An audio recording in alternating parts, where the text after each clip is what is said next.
Algamas on järjekordne valimiskool. Esmalt aga vastus eelmisel korral esitatud küsimusele. Kuidas pidada ja võita võimuläbirääkimisi, kui ühel pool lauda istute teie ja teisel pool lauda samuti teie? Õige vastus on ole Strandberg. Marek Strandberg, kes pole poliitmängudes mingi roheline, esitas kohtusse oma erakonna vastu hagi, kuid leppis siis kohtuniku ees iseendaga ära ja sai selle tulemusel erakonna liikmete tahet eirates taas kenasti võimule. Jääb üle püüalt hoida, et Strandberg iseendaga tülli ei läheks. Tänase valimiskooli teema kõlab, kuidas võita valimised ja tulla võimule. Kahtlemata on kõigi erakondade jaoks tegemist hamletliku küsimusega, sest tulemus Riigikogu või kohalike omavalitsuste valimistel määrab erakonna jaoks ära. Kas olla või mitte olla? Kui sa ei ületa valimiskünnist, siis jääd sa ilma võimust, riigipoolsest rahastamisest ning ka õuntest, mida ettevõtjad sulle tuua võiksid. Seetõttu vaadelgem lähemalt erinevaid taktikaid valimiskampaaniate võitmiseks. See on aju. Siin asuvad kõik mõistliku elukorralduse vältimatud eeltingimused. Mõtlemine, mälu, moraal. Lihtne tõdemus ütleb, et ilma ajuta ei saa mõelda. Seetõttu arvatakse sageli, et valimiste võitmiseks tuleb rääkida just nimelt selle organiga. See võib olla saatuslik viga. Rääkida tuleb sellega. TOS. Tegemist on tavalise tootega, mille turundamisel kasutatakse erinevaid strateegiaid. Näiteks toote lansseerimine ja kommunikeerimine, publikusegmendi valik ning toote positsioneerimine, toote turundamine ja lõpuks toote mahamüümine. Täpselt samad põhimõtted nagu tossu müümisel kehtivad ka ühe erakonna müümisel. Ei ole mingit vahet, kas te müüte tossu või müüte parteid. Poliitilise kommunikatsiooni kommertsialiseerumine avaldub kahtlemata kõige selgemalt kampaania kommunikatsioonis, kus lähtutakse erasektorist võetud turustamispõhimõtetest, käsitledes valijat pigem kliendina, keda endale võita, kui traditsioonilises mõistes kodanikuna, keda kaasata debatti. Muide, lause, mille ma just lõpetasin, oli 4 rea pikkune ning siin oli kokku 8 võõrsõna. Jätke meelde, ärge mitte kunagi kasutage sääraseid lauseid valijatega või ajakirjandusega kõnelemisel. Selle lause mõistmiseks on vaja seda. Kui teil on ju nemad. 12 aastat tagasi kirjutas Priit Pullerits tabavalt. Riigi ja ühiskonna teenimise asemel teenib press inimesi ning on arusaadav kõigile. Hea ajakirjandus on Eestis nagu see siin. Kiiresti tarbitav ja sita maitsega näss. Mida tähendab see sinu jaoks? Milliseid valikuid teha? Pikad arvamuslood, analüüsid, sirp, seksi mitte kasutamine, valimisdebatid klassika raadios.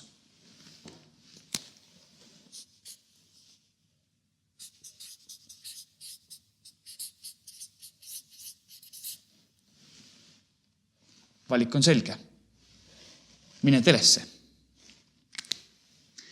Kuid kuidas käituda teles? Punkt 1. Ärge rääkige pikalt. Teie jutu sisu peab ära mahtuma siia. Just praegu ütlesite te välja kõik oma kampaania olulisemad mõtted, ettepanekud, ideed ning väärtused. Ühtegi uut mõtet ei tohi teil enam olla. Punkt 2. Üldiste teemade asemel keskenduge üksikutele probleemidele.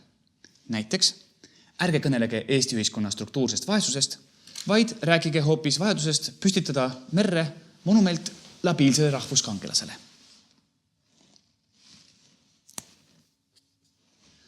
Kolmandaks, telereklaamides keskenduge isikutele ja tunnetele. Muutuge personaalseks ning intiimseks. Näiteks, Heimar Lenk. Ideaalne toode, mida lansseerida. Kõik ajus olevad funktsioonid, nagu näiteks mõtlemine või moraal, on välja lülitatud. Ning nii võib Lenki kergesti riietada hommikumantlisse ning panna ta istuma vanniservale, nagu tegi Keskerakond ühes oma valimisreklaamis mõned aastad tagasi. Valija tundis, et Lenk on tema kodus, tema vannitoas ning hoiab seal veehinna kontrolli all. Neljandaks, vältige võimalusel kõnelemist poliitikast. Rääkige näiteks hoopis sellest, millise kuulsa inimesega te viimati ühe foto peale saite, nagu teeb Marianne Mikko. Tegemist on kuldreegliga. Poliitikuna ei tohi te kunagi teha seda viga, et hakkate rääkima ühiskonna ja riigi asjadest. Need Hamburgerit ja tema lugejat ei huvita. Neid huvitab see, milline kuvand teil on. Nüüd jõuamegi valimisvõitluse ühe olulisema osa juurde. Kuvandi loomine. Selleks, et valija oskaks langetada õigeid valikuid, peab ta demokraatlikus ühiskonnas teadma, kas kandidaat on noor või vana, kellega ta vabal ajal seksib ning kus ja kuidas ta oma abikaasaga esimest korda tutvus. Kuvandi loomisel on mitu odulist sammu. Näiteks riietus. Kui te soovite endast jätta märsilohistaja ja sallitallaja muljet, nagu mitmed rohelised, valige kampsun. Kui soovite aga noore alfaisase moodi esineda, nagu Res Publica, siis valige kallis pintsak. Keskerakondlasena eelistage odavamaid brände. Reformierakondlasena tehke lipsusõlm samasugune nagu Obamal ja Putinil. Läbi tuleb mõelda kõik pisiasjad. Kas te olete teleklipis põllul või raamatukogus? Kas teie taga paistab mõni hoone või, nagu enamik Eesti erakondi ühe sagedamini teeb, lauluväljak, Toompealoss või ilus ja armas Eestimaa maastik? Mõelge hoolikalt, millist muusikat te kasutate. Kas prestiižset klassikalist muusikat, nagu teevad parempoolsed erakonnad, või militaarseid marsse, nagu teevad viimasel ajal kõik erakonnad. Res Publica lansseeris oma tossu selle lauluga. Metsad põlevad, maad Miks just see laul? Kas selleks, et viidata Eesti kultuurile? Muidugi selleks, et uut erakonda vastandada sellistele parteidele. Saksad, kelle surma soovitakse, on vanad olijad. Nemad aga oleme meie, Res Publica valijad. Kuid kellena esineda? Kas iseendana? Kindlasti mitte. On 4 põhilist tüüpi, keda poliitik võiks kehastada. Esiteks, härra või proua igaüks. See on roll, mis aitab valijatel end poliitikutega identifitseerida. Teiseks, rahvaisa roll, mis kehastab teadmisi ja kogemust, et äratada rahva usaldust. Kolmandaks, kangelane. Rollitüüp, mis tõuseb kõrgemale argipäevast ning võtab peaaegu müütilise kuju. Näiteks Juhan Parts, kellele ühes telereklaamis projitseeriti ümber koguni püha paiste.